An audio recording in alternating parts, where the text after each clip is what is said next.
Welcome back to another technical deep dive here in the debug zone.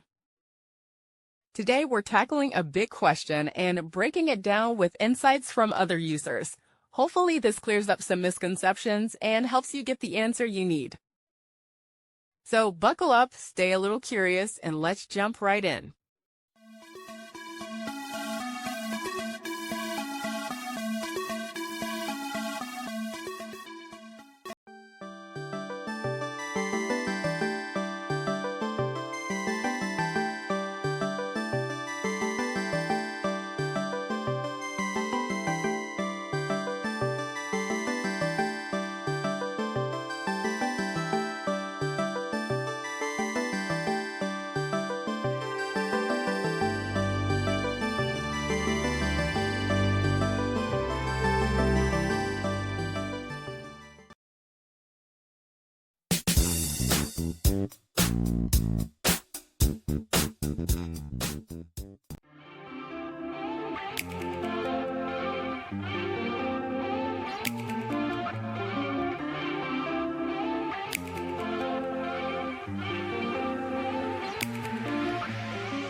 And that's a wrap.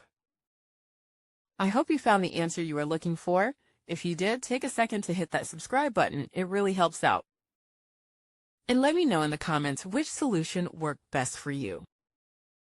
See you next time in the debug zone.